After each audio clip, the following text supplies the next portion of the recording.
Unfiltered Improv. Full-flavored comedy from Toledo and beyond.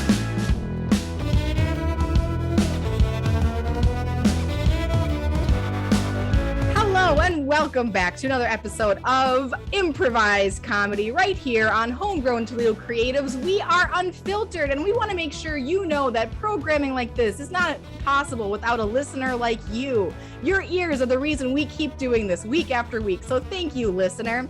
Tonight's players are Aaron Cosviel, Kate Britt, Brandon Dupler, Paul Bergman, Bonnie Schmitz, Josh Kaiden, and yours truly, Robin Molly.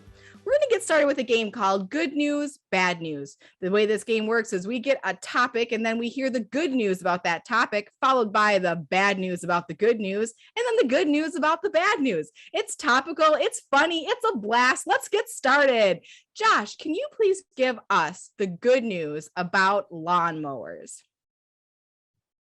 The good news about lawnmowers is that they're just allergy machines. And if you're like me and you love sneezing, then a lawnmower is your best friend. And the bad news is that every time you have to use it, you have to put more gas. The good news about needing to put gas in your lawnmower is that it helps the economy in these times where, you know, it'll cost you $10 to fill up just your push mower. See, Robin, can you tell us the good news about the Atlantic Ocean? Of course. I mean, the good news about the Atlantic Ocean is that it hosts a myriad of life forms, some that we've yet to discover. The bad news about the myriad life forms we have yet to discover is that that gives them more time to plot against our species.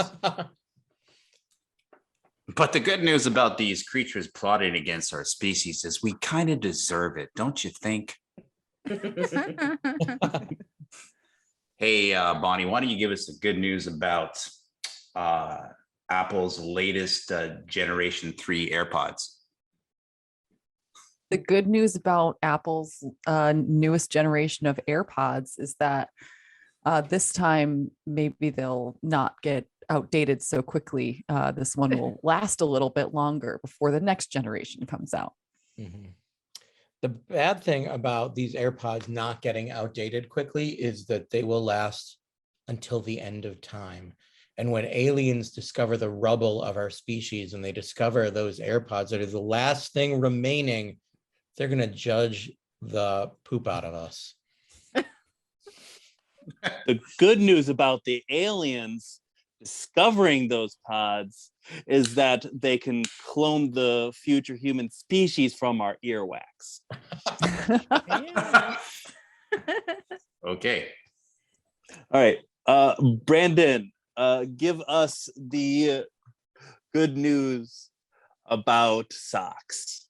Well, the good news about socks is that, you know, they're constantly being lost, which means that you get the joy of going to Walmart and battling what we call civilization in order to buy more socks that you're just going to lose. And it's just an endless cycle, but it gets you out of the house.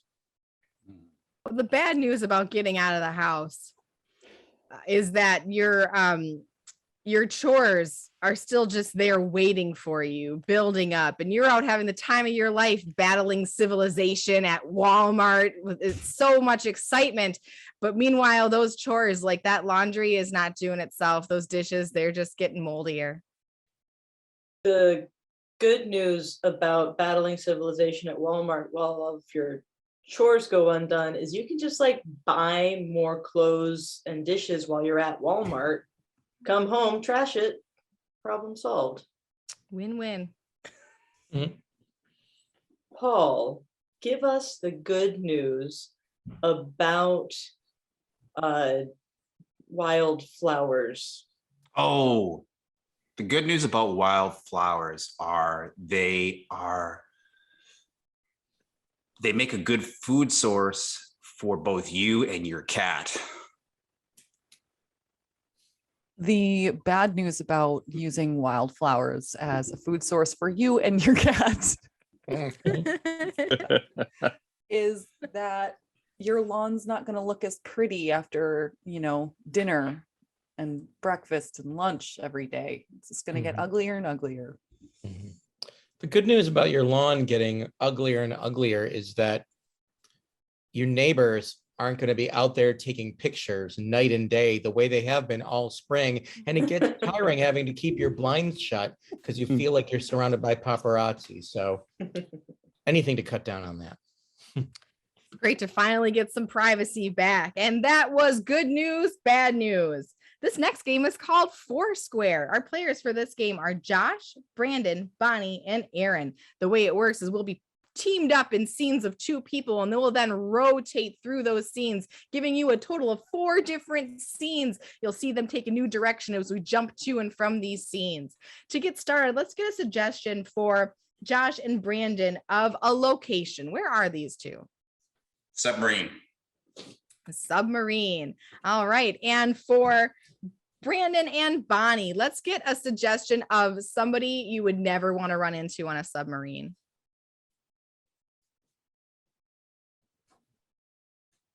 Santa Claus. Santa Claus. And for Bonnie and Aaron, let's get a suggestion of why doesn't Santa Claus like you? Because he's Jewish. Yeah, because he's Jewish. And for Aaron and Josh, let's get a suggestion of what do you love the most about Jewish holidays?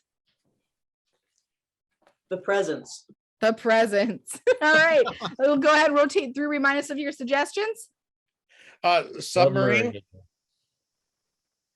All right, Brandon and Bonnie. Santa Claus. Santa Claus. Bonnie and Aaron. Because he's Jewish. Aaron and Josh. The presents. The presents. All right, we'll rotate back to Josh and Brandon. Take it away. Got this window all sealed up. I think we should be good. Yeah, I think we'll make it down to 50 fathoms there, Lieutenant Johnson. 50 fathoms? Holy smokes, that's deep. Well, I'm going to get that promotion one way or another. Well, I'm just not sure that breaking the world depth record is the way to do it, Captain. Well, here's the thing. The crew, not much of a fan of them. You're my favorite. So you'll be safe with me in the conning tower. The rest of them, well, you got to get promoted one way or another. On the one hand, I'm very flattered. On the other hand, my twin brother will be in the body of the submarine as we get down to 50 fathoms. Well, I guess there is no other hand. I've never liked him very much. Rotate. God, I'm 30. I don't want to sit on Santa's lap. Well, here's the thing. You asked for a lot this Christmas, Kathy, and I need help with this. I just don't think he's the person we should be going to. But he's a magical old white fat man. They give us everything, right? Yeah, I know your theories on old fat white men, and I normally support it, but the process seems a little bit weird to me. Like, I don't want sitting on his lap. Like, really? That's what I have to do? Maybe we can compromise. Maybe you don't have to sit on his lap. Rotate. Ho, ho, ho, ho, ho, ho. I don't know the words. That's because you're Jewish. It's okay. You don't need to know Christmas songs. Like, you don't have to change for me. I didn't ask. Everybody knows the Christmas songs, and I just want to be part of your family. You are part of the family, just. But I'm like, do with it. I'm the one that they don't like because I'm Jewish. Okay, that's ridiculous. No, my family, they don't like you because of you're hoarding geckos. Okay, like it's about the geckos. It's not about you being Jewish. I'm in insurance. I have to know the competition, so I hoard some geckos. Is that the crime? I think it kind of is. They're not in great condition. Rotate.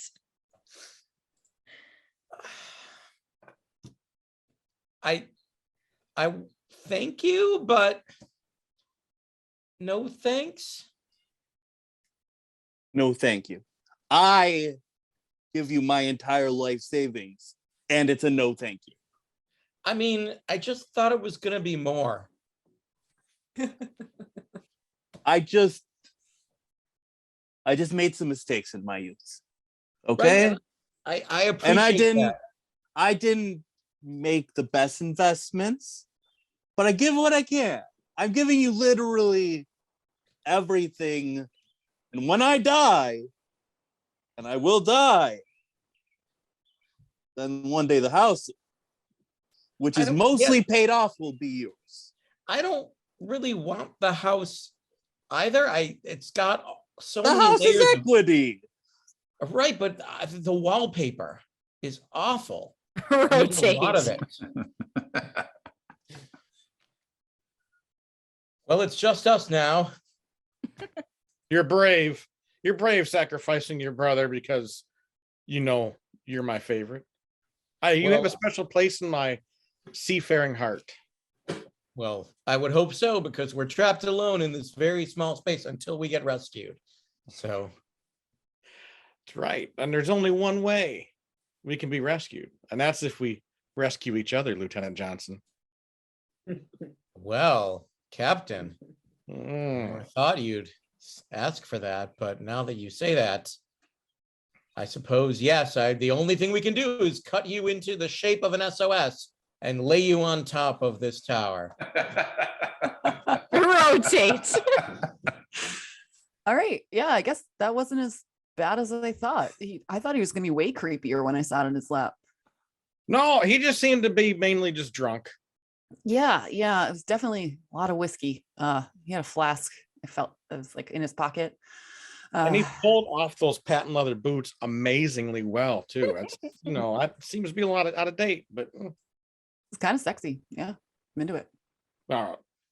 I never thought I'd be jealous of Santa Claus, but here you were okay with sitting on his lap. You also think he has a keen fashion sense. What's going on here, Kathy?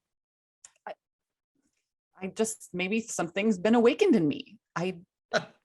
Is it because he can provide things for you I can't? Because of his magical North Pole prowess? I mean, what isn't sexy about magic and presents? Rotate. We wish you would buy insurance. We wish you would buy insurance. We wish you would buy insurance for Christmas or Hanukkah. That's Yes? a pretty good one. Yeah, that's a pretty good one. But it's July. I don't think it's really going to play in the market right now. I think you got to wait a little longer before you put that jingle out. What's going on right now then? Christmas Like, in July? We don't really celebrate that. Oh, Like, that's not a thing that people actually celebrate. No, well, my family definitely doesn't. You should know this by now. I just don't understand. Maybe if you spent less time going to the pet store and buying more geckos, that you would know more about my family. Maybe if you would be more interested in geckos. I've got nothing. You're perfect. You're amazing. I've got nothing. I'm just like deflecting. Yeah, you're the luckiest guy in the world. We know that already. It's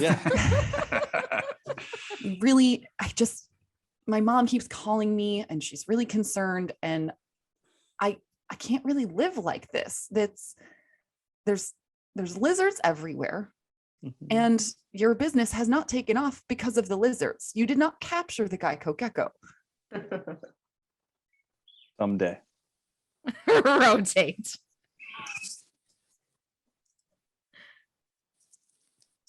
Okay, Grandpa, I'll take the house when you die. Could you make that happen sooner rather than later? What are my allergies again? fish. I feel like I've got a fish out. Just give me some fish. I'll be fine. Well, I won't be fine. I feel You'll like have a house. you're just trying to get me to feed you fish at this point, and you don't really have an allergy. That was not a convincing sell. I don't know. It's something. I feel like I have an allergy. Maybe if you had given me more, if you had more of an inheritance to give me, I could afford to buy you a nice piece of salmon or something, but I can't afford that. And I don't want to, spend my own nest egg on a good, fillet of, or piece of tuna. It doesn't have to be good. It could be tilapia. Okay, maybe we can arrange some tilapia, but I'm just not convinced you. I would take a fish stick at this point. Okay. I feel like you're just hungry and you're using me, Grandpa. And even though I want to support you because you gave me $5.77, your life savings, $5.77, I don't want to spend it all in one place on fish sticks for you. As long as silver still exists. And scene. Okay, that was Foursquare. We're going to hand things over to Josh to host our next game. Great. Our next game is called Objection. Our players will be Robin, Paul, Kate, and Brandon. The way this game works is in this game, our players will be arguing their way through a topic. They will make points. They will kind of, explain their point of view on a topic. Other players will object, and I will call on them, and they will offer a short form of their objection, which I will either sustain, and they will take over speaking, or I will overrule, and the original speaker will continue. The game continues until I call time, at which point whoever is speaking is the winner and takes home this fabulous showroom full of prizes. So to get our players started, can I get a topic you find very boring? Stationary. Stationary. Kate, can you start giving us your views on stationary? Stationery is one of the last bastions of the past of the civilized world, with kids these days who don't even know how to send a thank you text message for a birthday present. Stationery harkens back to the days when your name meant something, particularly when it was on a piece of paper. And personally, I think stationery should make a comeback. I think Etsy is probably stationery central. And, if you know. I object. Yes, Brandon. Every purchase I've ever made on Etsy, I've been ripped off on. Sustained. So we want to go back to a time where the internet was just nothing but people trying to rip each other off and scam each other and fake profiles and nothing but hatred and vitriol. No, Object. Yes, Kate. I believe my opponent has confused Etsy with Twitter. Sustained. So Etsy is a loving place where beautiful people get to sell the little garbage that they've put together to other people across the world who also love garbage. I object. Yes, Robin. My garbage is not just garbage. Sustained. As an Etsy seller, I can tell you that my garbage is actually made of the finest quality ingredients, and that lovers of these fine items around the globe have an opportunity to own not garbage, but trinkets, but classics, but art, I may say. That's right, art. We're out there selling art on Etsy. It is I cultured. object. Yes, Paul. Robin doesn't sell art. She thinks she sells art, but it is not art. Sustained. Robin's art is actually just random mashes of old cereal smushed together, laying on the concrete in the hot sun, and the colors of the Fruit Loops come together in weird ways. But all the art critics of Detroit have hereby declared that it is definitely not art, and it definitely not should be bought at any price. I object. Yes, Brandon. I object to anyone in Detroit knowing anything about art. Sustained. They literally have a statue of a giant fist downtown. let's think about Detroit and their art. Okay, what were they going to do when they went bankrupt? First thing they were going to do was going to sell all their art off. I object. Someone Yes, else. Kate. I got a fist for you right here. Sustained. You see, this fist is called the Virgin, and this fist is called Mary. And if you say one more thing about the state of art in Detroit, then you're gonna get the Immaculate Conception right here in the middle space. I object. Kate has just proven that Etsy is full of people who have nothing but hatred and violence and vitriol in their heart. Overruled.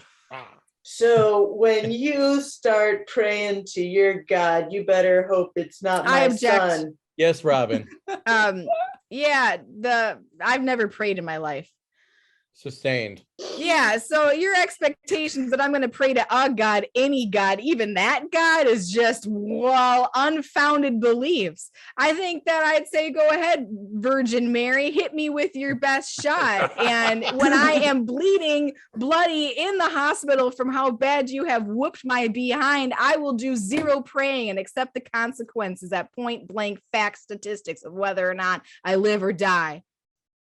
And since nobody said objection yet, I'll keep on going. I object. Yes, Kate. I believe I now have permission to beat you to a bloody pulp and send you straight to hell where you. And so here we go. We're going to meet outside at 3:00. I think you know where the place is. I object. Wait, I haven't heard a single ruling Brandon. from Josh in a minute. I object. We have an appointment at 3:00. We have to see the dentist. Could you rescheduled? Yes, 3:00 is a horrible time to schedule anything. It's in the afternoon. You're all drowsy and everything from lunch, and it's like the worst time. It's like nap time. Why would anyone schedule anything at 3:00? Schedule it at like 9. I object. Yes, Kate. Drink a cup of coffee like a grown-up. Sustained. You know, we're not in Spain. We're not in kindergarten. If it's 3:00 and you're going to get your ass whooped, you can't delay it because you're going to the dentist or something.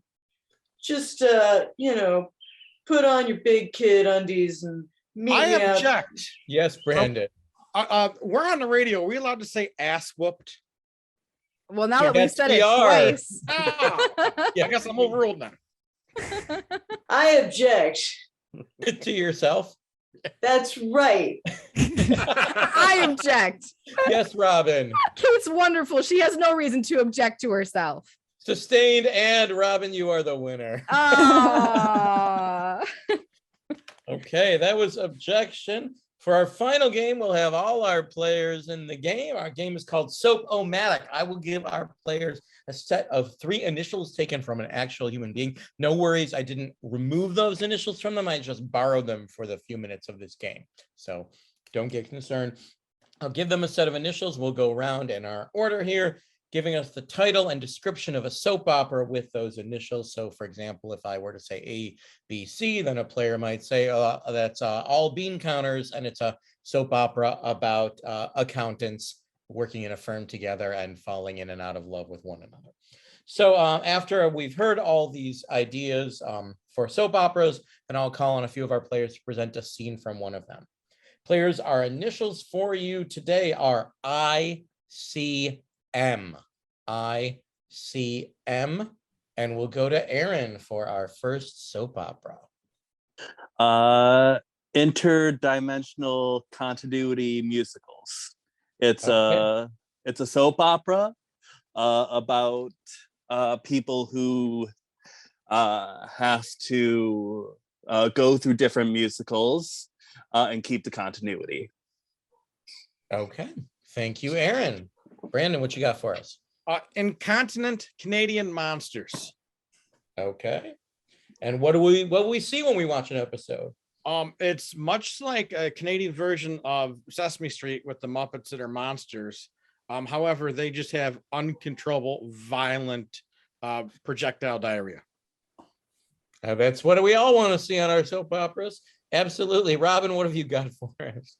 Yes, my soap opera is called Internal Chaos Machines.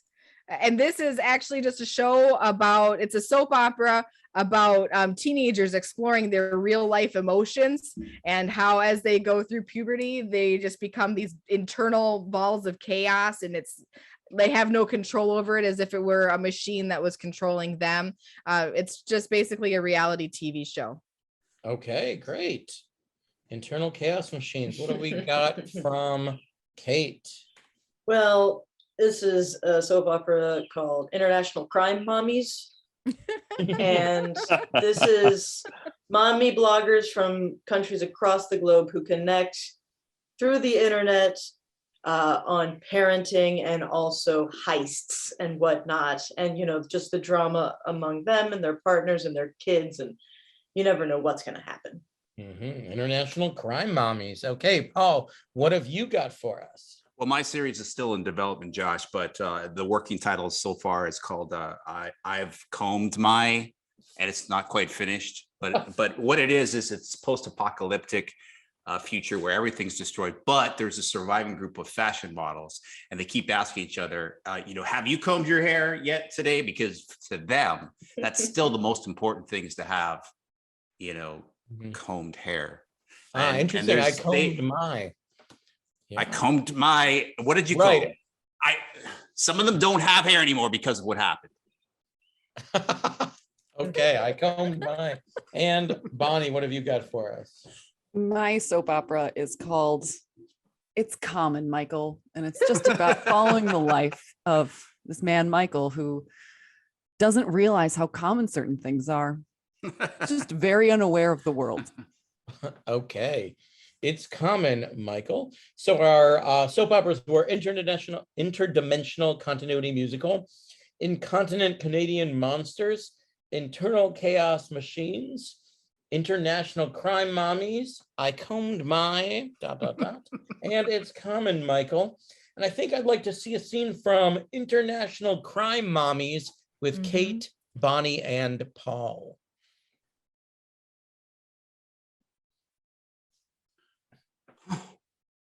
I knew we'd find you here in Tokyo. Listen, can't I just finish my sushi in peace? Absolutely not. Not when you're hiking up prices on formula.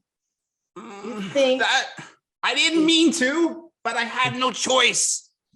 You always had a choice. No, but you don't anymore. Oh, You're coming with us. no, The International Crime Mommies. I know who you are. Well, then you should also know I have a gun to your back. I can And feel scene. Okay, Robin, take us home. For all the international crime mommies out there listening, we're sorry about the formula situation. Please don't hurt us. It's not our fault.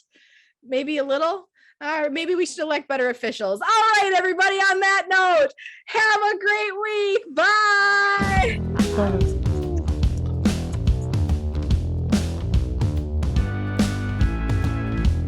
Unfiltered Improv, full-flavored comedy from Toledo and beyond. Hosted by Robin Molly and Josh Kynan, with editing by Robin Molly. Recorded for Homegrown Toledo Creatives.